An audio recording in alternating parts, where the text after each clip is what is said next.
from the heart of Dubai, where tomorrow is being built today, to the world. Welcome to the CTO Show with Mehmet. Here, we redefine technology and reimagine possibilities. With Mehmet, delve into the riveting realms of AI, cybersecurity, and digital technology. Experience the thrilling highs and lows of startups. Immerse yourself in the spirit of entrepreneurship and witness the future of business innovation being written in real time. Now, without further ado, let's tune in and explore the future. Hello and welcome back to a new episode of the CTO Show with Mehmet. Today I'm very pleased joining me, Corey Hart. Corey, thank you very much for being here with me today. The way I love to do it is I keep it to my guests to introduce themselves, tell us a bit more about, your background, your journey, what you're currently up to. But, just as a teaser for the audience, and maybe they can see if you're watching this on YouTube, you are Senior Director of Growth at Mentavi Health. So we're going to talk a lot about, mental health and, how we can use tech in this and other topics, of course. But yeah, without further ado, I would leave the scene to you, Corey. So thank you for being on the show. Great. Yeah. Thanks a lot. Yeah. Corey Hart over here. I'm based in the Midwest of the United States, more specifically Michigan, and that's where Mentavi Health, ADHD Online are headquartered. I'm currently working as their Senior Director of Growth, which is very exciting. Things are happening super fast in the healthcare sector here in the United States, specifically around marketing. What we can and cannot do, regulatory affairs, compliance, very, very big hot topics right now. Because over here, we've got 50 states and 50 different laws around what you can and cannot do within marketing. And now, just even the last month, since our most recent legislation out of Washington, states are starting to legislate and regulate AI individually, state by state. So we have a lot to track, and how that also developed, syncs with how you even make product, right? I also operate the Grand Rapids, Michigan chapter of Startup Grind, and I was named Global Chapter Director of the Year in 2021.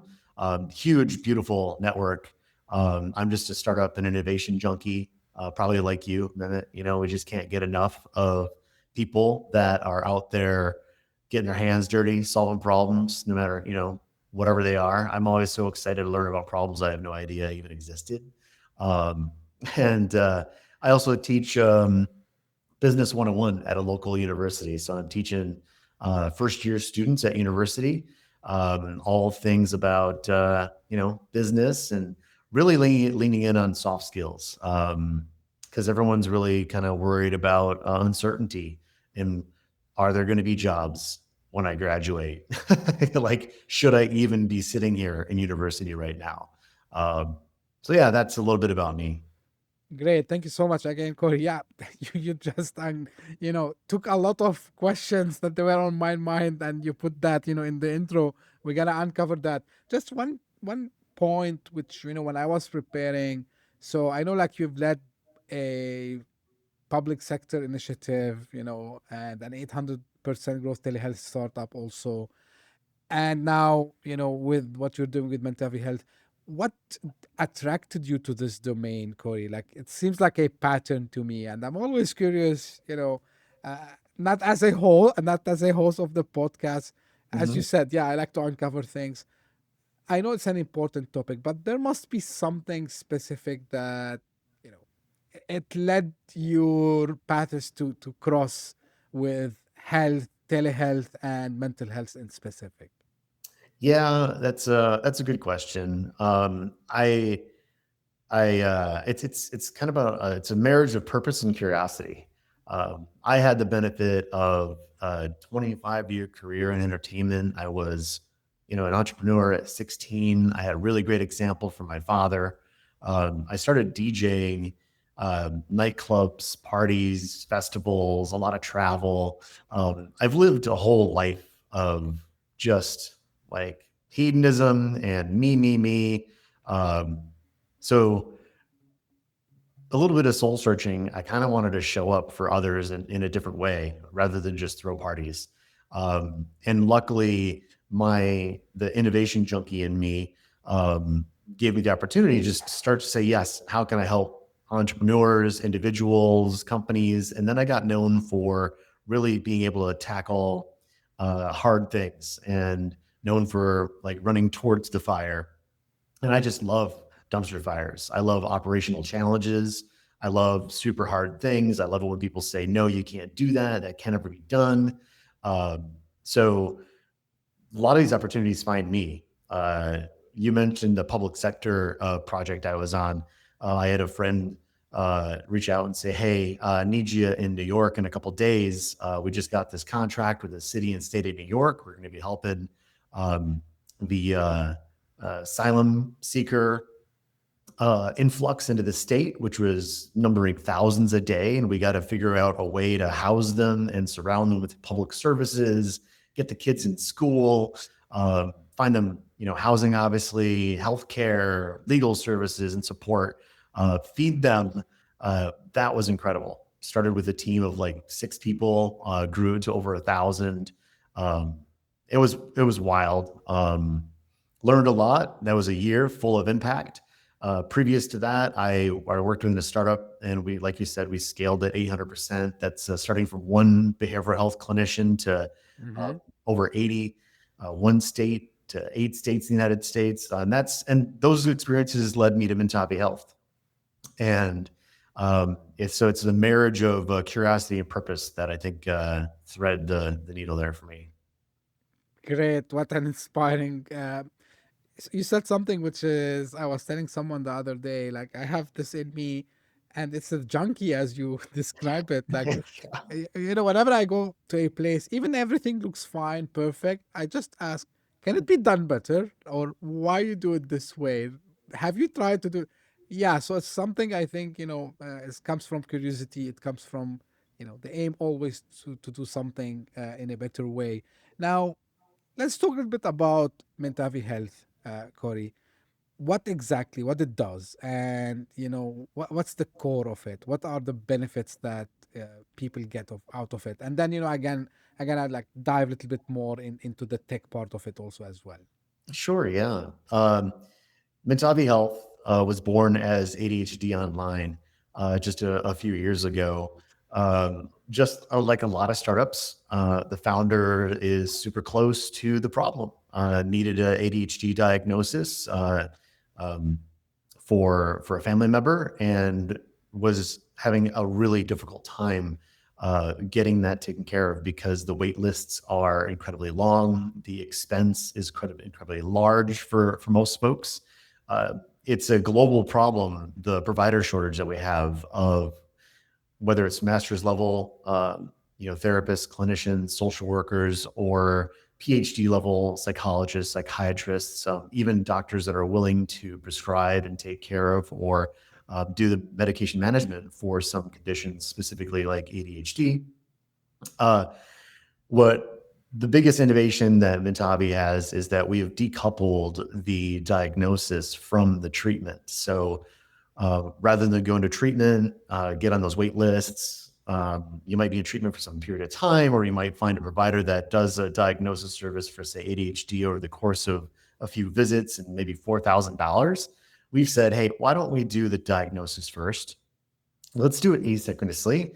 Run through as a patient through the assessment online, all by yourself, self-led, start and stop as you need, come back to it, hit submit. And once you do that, that is forwarded to one of our clinicians, and our PhD level provider will evaluate that assessment and surface a diagnosis or diagnoses with comorbidities. We see that specifically with like ADHD, a lot of other comorbidities like sleep disorder or OCD, anxiety, depression. And this then gives us a diagnosis within 2 to 5 days rather than waiting weeks or months. Also, retail is $189 out the door, so it's less than $200 versus thousands. So it really reduces the barrier of access to care and provides the kinds of certainty and awareness that people are really craving. That's the big innovation that we had, and then in the following years, started to add other services as well that include coaching. So that's like subclinical. You kind of try to want to meet people where they're at, and then they might not be ready for a serious intervention like a therapy, but we offer therapy, teletherapy as well, and medication management. So we do use telehealth to prescribe class 2 drugs, and we do it in a very, very ethical, highest standard as possible. So we get to show up before a lot of people. We just celebrated our 200,000th diagnostic evaluation. So that's a lot of patients to serve in just a few years, and over 500,000 combined patient interactions. Cool.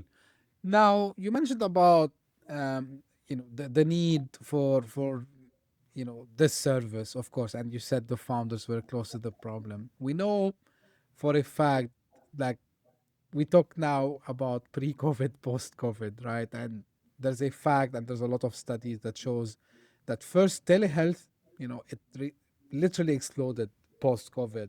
The other thing is, mental health. So the COVID gave people this, I would say, the moment to reflect and figure out actually that, hey, like, I have a mental health problem, and they started to learn that mental health is not, you're not sick in the sense of a physically sick and you need to see a doctor, rather than it's something that needs therapy. How much, have you seen this really trend of people more and more who want to also discover, like, do I have ADHD? Like, do I have, some other issues related to my mental health? So how this kind of became, I'm not sure if it's the right term to use, but kind of a like tailwind, right? That Mhm. is pushing also the innovation in this space, and of course, providers like Mentavi Health to be existing in this space. Yeah, that's a good question, and there's a lot there. The normalization of these topics, uh, the increased ability for people to be comfortable, to even be open to the self-awareness that something might be an issue. Then also, let's say, employers embracing the whole picture of someone and who they are, how to support them through their employer assistance programs, or uh, then also family members being able to be a little more comfortable and offer grace to one another. That certainly did come, or that normalization was accelerated through the pandemic, and that was, of course, supported by the relaxing or the changing of some rules around what can and cannot be done with telehealth. Um, and those rules are still yet to be made permanent. For telehealth specifically, around prescribing drugs and so on, we're really looking forward to, in the U.S. here, legislation actually being finalized so that we can codify this and just make it a standard. Um, Outside of prescribing medication, telehealth has been around since the 70s, and the efficacy has been proven since then. That was, basically just, on the phone. Um, Doing it like we are here, via um, like a video connection is fantastic. It really allows folks to have create the time, the availability, show up in, say, a comfortable environment, a lot of different factors. I was a part of a really fun roundtable during the pandemic, the early maybe months, like 6 months in of our lockdowns here in the U.S. And it was with Kaiser Permanente. They put it on. The rate of adoption of telehealth in just those first months was staggering and really, really exciting at the same time. And this is not just with like behavioral healthcare. This is across all different kinds of disciplines. We saw the level of adoption just increase like hundreds and hundreds of fold. People that providers that would say, no, no, no, this simply cannot work. I cannot help anyone with their skin. I can't help people with their feet. I can't help people with their eyes, over telehealth. That is just silly. Um, it's amazing what we as humans, when we're faced with, an adversity, like say that pandemic and the limitations that it presented for being in person. And then we have this technology, the adoption just almost night and day. Those same folks that previously were like, no, no, no, this is impossible. All of a sudden, even overnight, we're like, okay, I gave it a try. And not only does it work for my patients, but it works for me too. My own balance, lifestyle, and being able to show up for myself. So that was pretty incredible. But that permission that you're talking about, the self-awareness and the normalization of the topic, I think that's not even just in the US. That's somewhat global. We do see, different cultures have different kinds of sensitivity, specifically around behavioral healthcare. And even in those regions, things have moved, it's moved a little bit. Yeah, it did indeed. You would ask me, how do I understand from the number of clinics that really literally started to pop out. I can speak about Dubai, at least, where the place where I live. Um, it wasn't like taboo or something bad to mention, like, I need like to visit a mental health center, but people used to hide this. And when the pandemic came and everyone was talking about, yeah, we looked at our homes, we had, the challenge of, understand what's in the future, especially like jobs were like cut by some companies. Will I stay in my job? So this anxiety and anxiety, sorry, and all these other things. So people started to tell first their close family, then their colleagues, then everyone else, and then yeah, it became something acceptable, and nothing wrong again with it. I remember in 2023, I had to visit a mental health center because I felt I have something wrong. When I needed to get my focus back. I thought I had ADHD.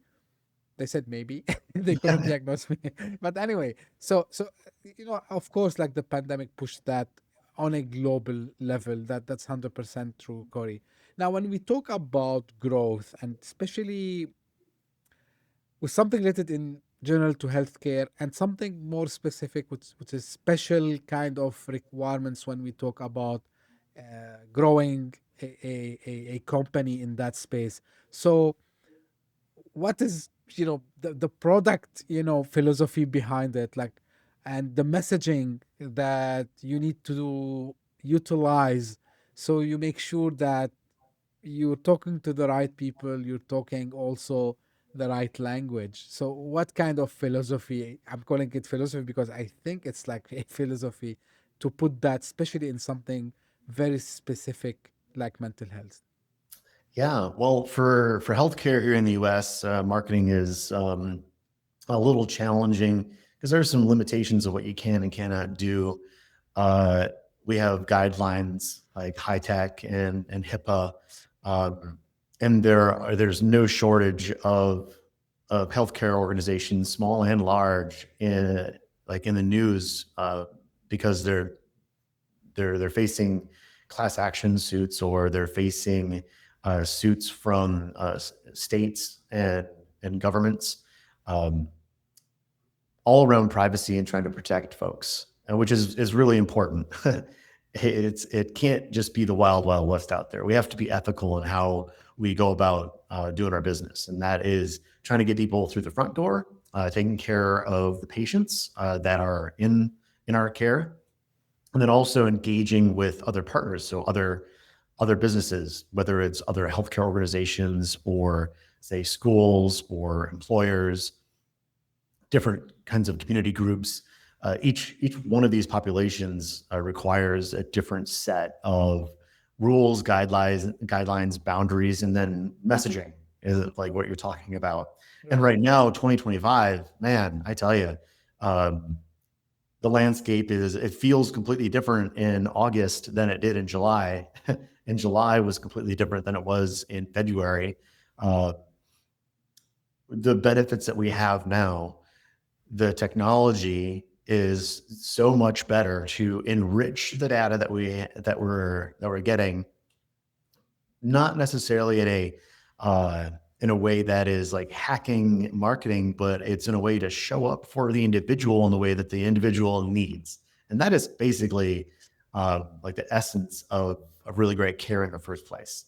Every person is different and deserves a different kind of approach and a different kind of messaging and a different kind of they're ready for care in different moments, or to even be engaged in the discussion.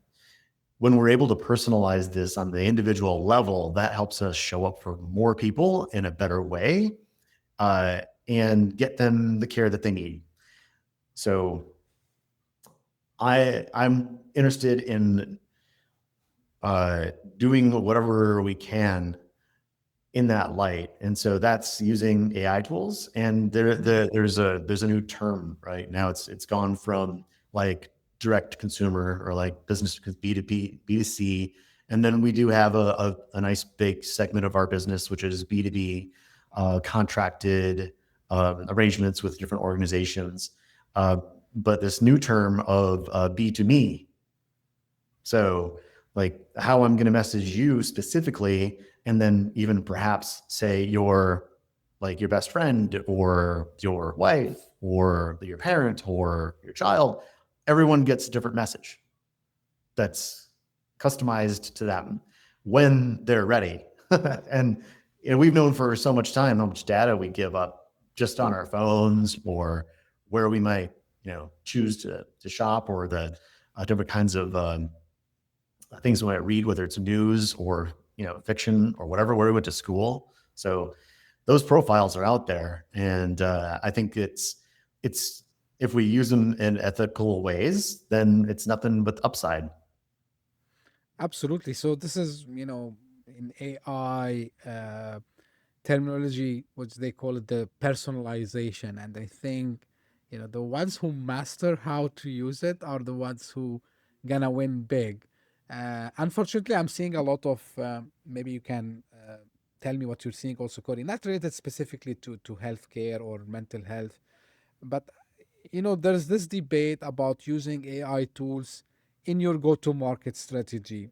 Now we're seeing some people nailing it; they're getting it super right, and we're seeing these people who are like, just as we call it, like spray and pray, right? So like, you just try to do anything with AI and just wait for the results. Who do you think, or what do you think the people who are succeeding with it are doing versus the people who are not getting any results? Right. I think it's different depending on the industry or the product. Mhm. Again, and you're asked, more broadly outside of, or maybe including healthcare. So those that I see really, really nailing it are starting small, iterating fast, making sure that there's a human in the loop still, letting AI just go off and do its own thing with limited training, can get some folks into some hot water. And it may take a little more effort and time to maybe fix something that AI might break and break significantly. Because if we're not careful, like we build these bots and they're just being a good bot, doing what the good bot does as you told it to do, it may be creating mayhem, but it's like, I'm the best mayhem creating bot ever. And we just got to be careful. So those that are human in the loop, doing small things and iterating fast, and also pivoting, that allows them to pivot and shift and change as the technologies change. The models have new versions all the time. Different models now are accelerating with different things, or becoming better at different things. And I think it's also important. I see the organizations, especially even if they're like a mid-sized company, if they can designate someone as like their AI person, the AI czar, or like that's just your AI person, the AI enablement or operations person, that's when I see like organizations really, really thrive. Because then again, just like that behavioral healthcare talk we had earlier about normalizing things, normalizing the use of AI in organizations, but also building some guidelines and guardrails is really key. Your teams really want to use AI. They really are curious about it, but you also have to know how they're doing it so that they're not getting you into hot water just by being good old employees trying to, just trying to do their best. Absolutely. Now, beside using AI for the go-to-market strategy and trying to reach within what utilize today at Mentavi, like, is there any use, like for example, for AI or any sort of automation, maybe to do kind of a faster diagnostics, or maybe helping whoever is responsible, keeping, as you said, the human in the loop. Are there any use cases have you seen, internally, if you can share, of course, any being used successfully also, which it led to better, let's say, patient satisfaction, let's call it this way.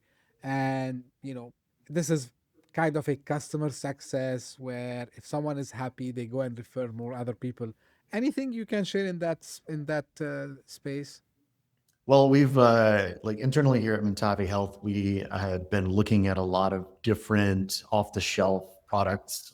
We're of course tracking all of the regulations that are coming out, which are either general and vague or are very specific, and it changes from state to state to state. Here in the US, even the interpretation of some of the language inside established laws, like and rules around like HIPAA, um, are not like so defined. So there's too much gray area all around here. So internally, um, we're not using AI to perform any diagnosis. We're not using AI to conduct any kind of therapy or coaching. Uh, there, and we have a AI governance committee that we stood up a while ago, and one of the first healthcare organizations that we know of that had done so. Our CEO, our chief medical officer, our chief compliance officer. Um, they're in their communities talking with fellow colleagues, and this is what everyone's talking about. And we just need to make sure that whatever we do, we do it safely. um, and for healthcare specifically, and say for us, yeah, the humans that are the ones that to perform the care uh, and surface a diagnosis is key. Absolutely. So again, like anything related to health specifically needs to be addressed with super care and regulations. By the way, HIPAA is known in the US, but other geographies they have similar kind of regulations, but it stays the same. Like privacy of patients is like, I think it's a global thing.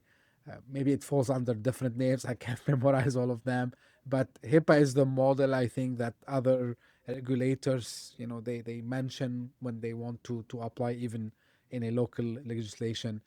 Um, Shifting a little bit gear and going back to what you do best, Corey.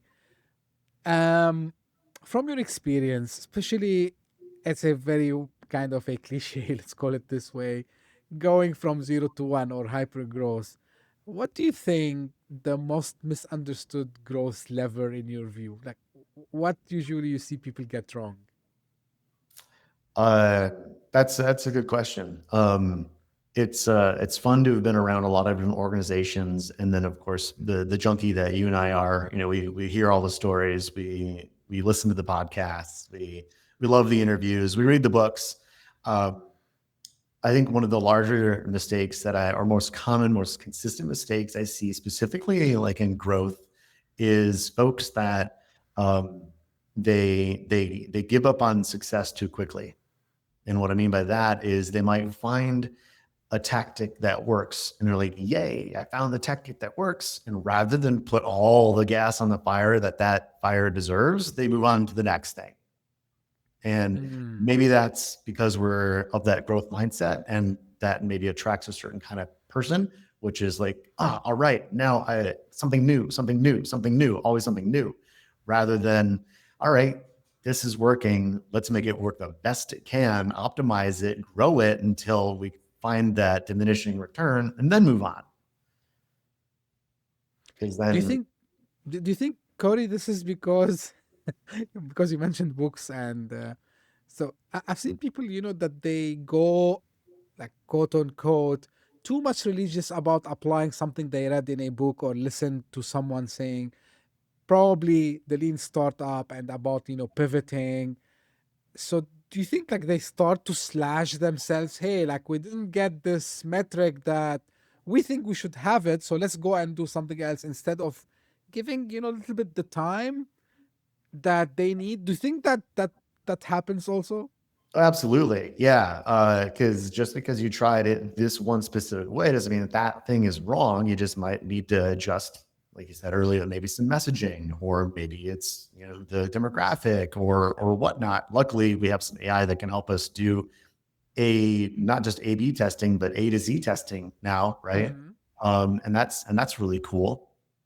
But yeah, it's funny how a lot of folks they have that shiny object syndrome, right? I read this in the book today, and then I read another book tomorrow that like says something opposite. So I'm just gonna maybe pump the brakes over here, and we only have so many resources at the end of the day.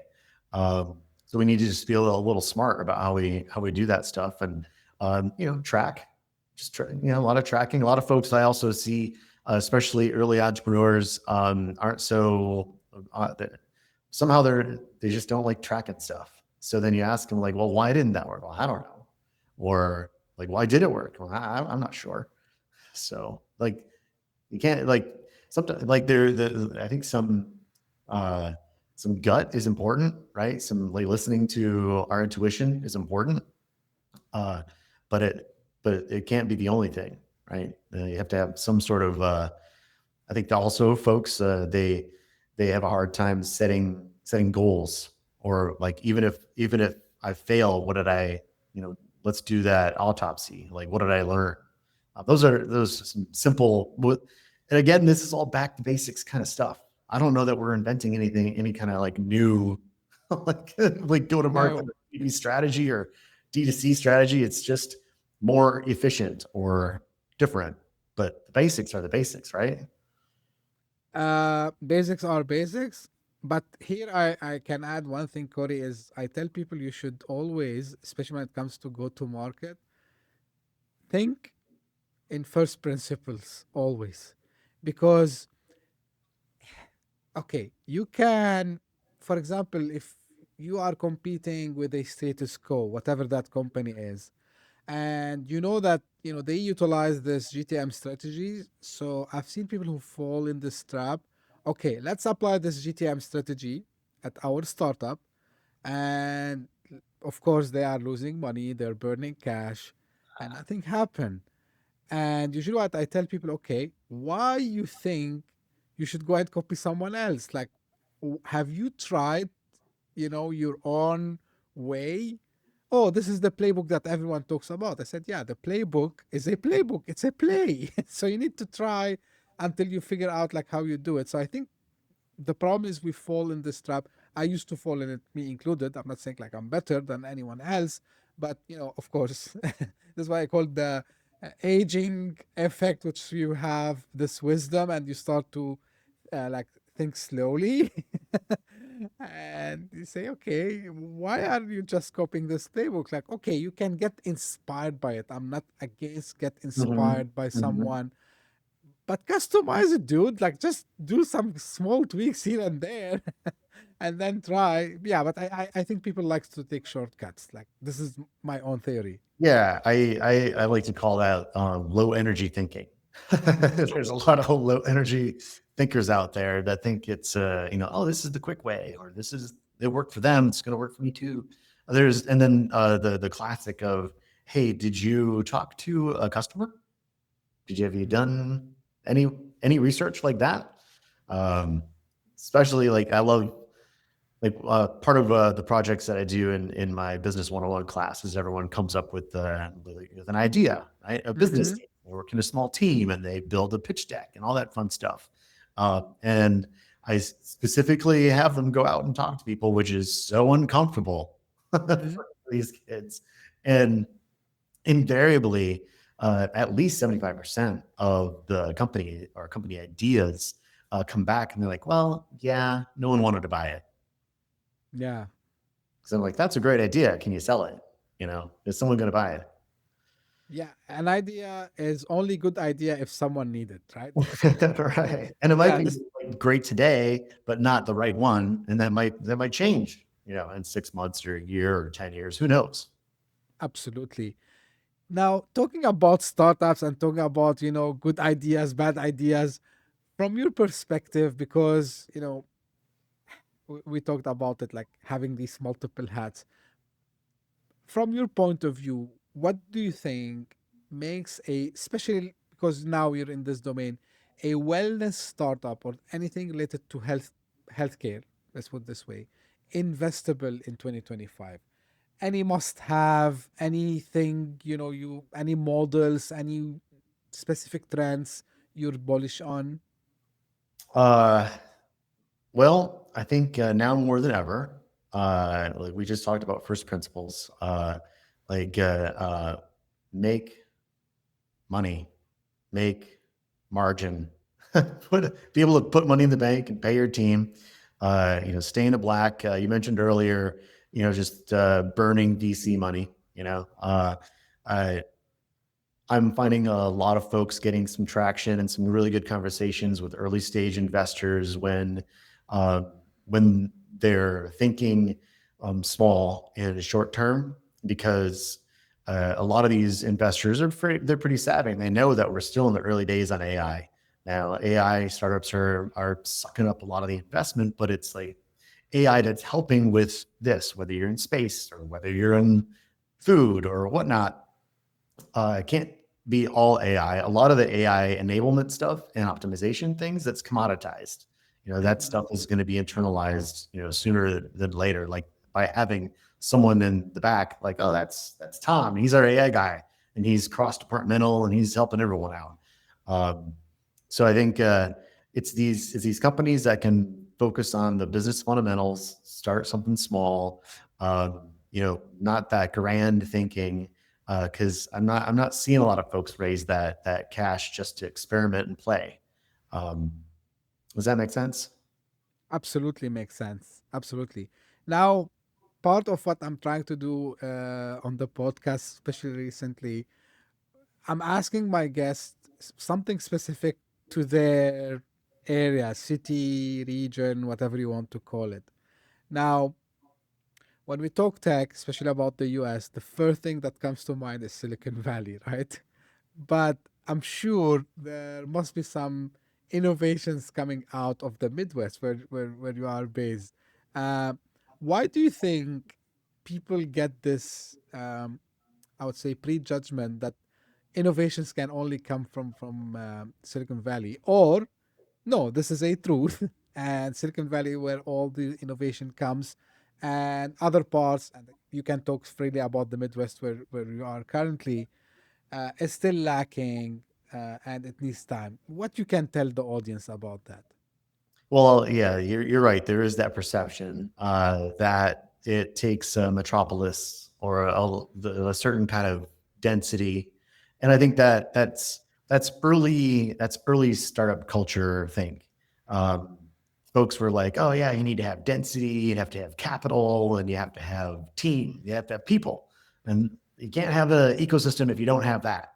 Um, like we're still stuck there in a lot of that thinking. Looking at the stats, and this is really great about having stats, decades in now. The Midwest is performing just fine. The valuations, this is some fairly recent data.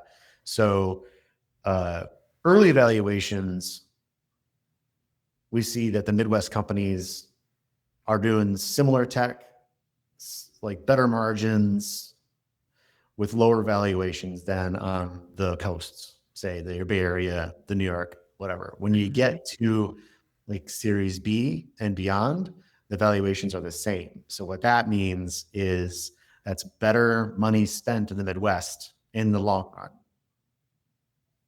That's It's not just cost of living, that's a part of it, but we've got incredible talent here, incredible resources. There's also a reason why the big companies like Cisco and Microsoft and others are coming and spending billions of dollars on data centers in the Midwest. It's to support the innovation culture that we have here. Like Netscape, the company that gave birth to how we interact with the internet, is a Midwest company. Like, stop ragging on the Midwest so much. Like we helped invent the internet. Even out of Michigan alone, where I'm at, the amount of unicorns that we can credit, mostly coming out of, say, tech transfer or people that attended university in Michigan and then maybe left, is astounding. Our outdoor economy is as large as Colorado. We're the first state to have a chief growth officer in government, like in our economic development. And there's an organization that I work with called Midwest House. It's midwesthouse.org, and our whole job is to help address this misconception. And so we do a big road show and we go all over the Midwest to the different tech weeks. We go to South by Southwest in Austin. We want to go to the South by in London, and we evangelize for the Midwest. There's a lot of really great stuff going on here, and I'm happy to welcome anyone. I'll take you around. We can pop by Detroit, Chicago, Columbus, Cincinnati. We can go to St. Louis. A lot of good stuff around here. One good fact to know about Michigan is we have more coastline in Michigan than all of California. Yeah, this is geographical fact. So No, I'm just I'm here to help. Like what? yeah, no, this is good to know. By the way, the podcast opened my eye also about this, and this is why I start to become curious also to ask people, whoever are not from the two coasts, the east or west coast, to ask them about how the landscape is like. So I had guests from Chicago. I asked them like, how is it there in Chicago? I had guests from Colorado, by the way, which I visited once and I saw in my eyes, and everyone locally were telling me like how it's booming now and becoming like another, like one of the major tech hubs. People knows about Texas because it has like some traction from before. But yeah, like it's good to because also some people, they want to have this kind of bridging between ecosystems. And I tell them like, yeah, US is a huge market, good market, but don't underestimate like the other areas, which is not New York or Yeah, San Francisco. you can So you build can anywhere. have, yeah, so you can have opportunities, like whether you want to find promising startups, or if you want even like kind to go and do go to market strategies in these areas. So 100%. Now, I know you were named the global chapter director of the year at Startup Grind. Um, how does it look to be in a community such Startup Grind, and how is the feeling of getting things also back as well, Corey? Yeah, good question. So I'm so grateful to have found that community of Startup Grind, and it's over 5 million folks strong across the planet, and hundreds of chapters, hundreds of countries. Uh, it's amazing. That level of crowdsourcing, just intelligence and connection, is still valuable. The one thing, like you just spoke about connectivity between ecosystems. Mm-hmm. There's no shortage of folks showing up for founders, entrepreneurs, and whatnot in my local community, in my state, in my region. But there are only so many resources for these folks, say, like in Grand Rapids, Michigan, where I live. It doesn't take much to exhaust the entrepreneurship resources And maybe what I'm doing isn't really the best thing to be done in Grand Rapids, Michigan. I'm able to, through my connection with Startup Grind, is easily connect founders and folks to other communities. Like maybe you should be talking to someone in a small town or not so small called Sialkot over in India if you want to like have a shoe manufacturer. You don't like just because a shoe manufacturer in Michigan told you to go eat rocks and kick dirt doesn't mean that your idea is terrible. Maybe it's just like another partner you need, maybe across the planet. I don't know. Um, I learned a lot from our Stockholm director, Nymel. He's fantastic. He started up a bunch of chapters outside of his city of Stockholm and really had a lot of success in growing the overall community, letting people start up wherever they were, right? You didn't have to take the train into Stockholm for a meeting. Um, Support people where they're at. That's really cool. Our values at Startup Grind are they embody our ethos. It's like help others before you help yourself, give before you take. And I think one of the most important ones is make friends. Like stuff like what we're doing here. Like we're just two dudes showing up, just trying to help out. And it's really about giving first. And then at the end of your question, like it does come back to you. You just gotta, obviously be open to it. And we can't just be giving. There has to be some kind of balance too, right? Um, but yeah, the global community is incredible, but it's rooted in the individual chapters, and that's where it all begins. And just being cool and showing up and helping where you can.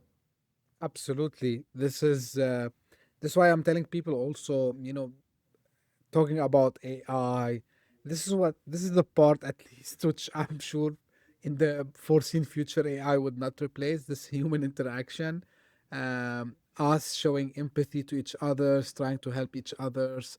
Um, yeah, AI can help us in many things, but these human things like the human touch, especially helping someone else who's in need, doing introductions, it's very fulfilling. And I think moving forward when we reach, I'm not sure if we're gonna see it or not in our life, but when we have this kind of singularity and we don't have to work in the sense of working every day, this is what we'll be doing. Like we will be just you know uh, compassionate, uh, I would say, people who tries to help each others to feel some fulfillment of their you know why they are humans in the first place. So I'm with you, Corey, on this, and I'm happy actually. Like you reach out to me, and who knows? It happened a lot of times.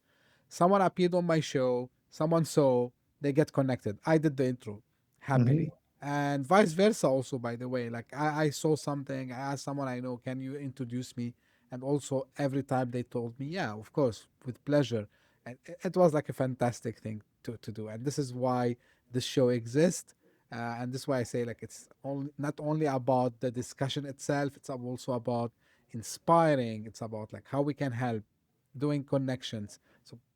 So this is why the show exists.